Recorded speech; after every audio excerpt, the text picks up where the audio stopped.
Every action we do comes back to us and affects others, just as others' actions influence us. Evil actions increase a person's evil nature over time, while good actions strengthen goodness.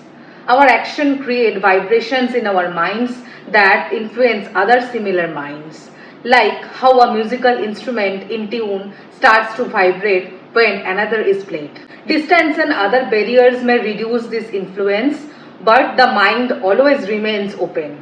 A mind filled with evil attracts other evil thoughts, and one filled with good attracts good ones.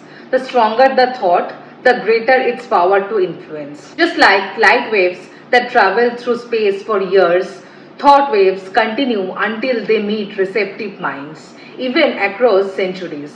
So the world is filled with both good and bad thoughts moving around, waiting to find a match. If our mind is ready, we receive these influences. Doing evil opens us to evil influences and spreads evil that may harm others later. Good, in contrast, uplifts both us and others. Just like energy, both good and evil grow stronger when used. In Karma Yoga, every action must bring a result. No force can stop this. Evil brings suffering and good brings happiness. Every cause had its effect. No action is purely good or purely evil. When I speak, I might benefit someone but also harm invisible microbes. Even eating food means someone else went without it. Life itself causes harm to other lives. So perfection through action is impossible.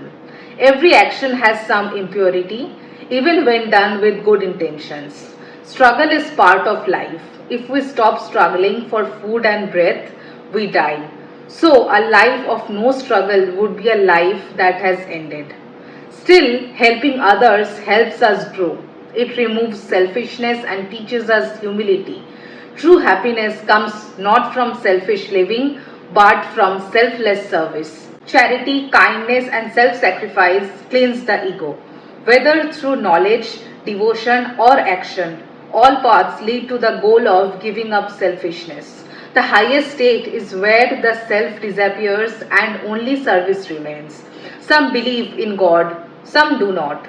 But all morality requires forgetting the ego. Rare souls give their whole lives to others. They uplift the world. Some help only if it benefits them, while others harm just to harm. In Sanskrit, two paths are named: Pravritti, the path of selfish grasping, and Nivritti, the path of self-giving. Both involve action, but Pravritti is the path of desire, while Nivritti is the path of virtue. The highest Nivritti is full self-sacrifice. A person who lives only to serve others reaches the goal of Karma Yoga, even without belief in God or religion. The philosopher, the devotee, and the worker all arrive at the same truth: the self must go. Even people who don't believe in God are moved by self-sacrifice. It touches something deep in us. Someone can wear rags and still be selfish, while another can live in luxury and still be divine through unselfishness. Good and evil always mix in action, and some traditions teach that the only way to avoid doing harm is to give up life itself. But the Gita gives a higher answer. Live in the world, do your duties, but without selfish attachment. Work as if the world belongs to God.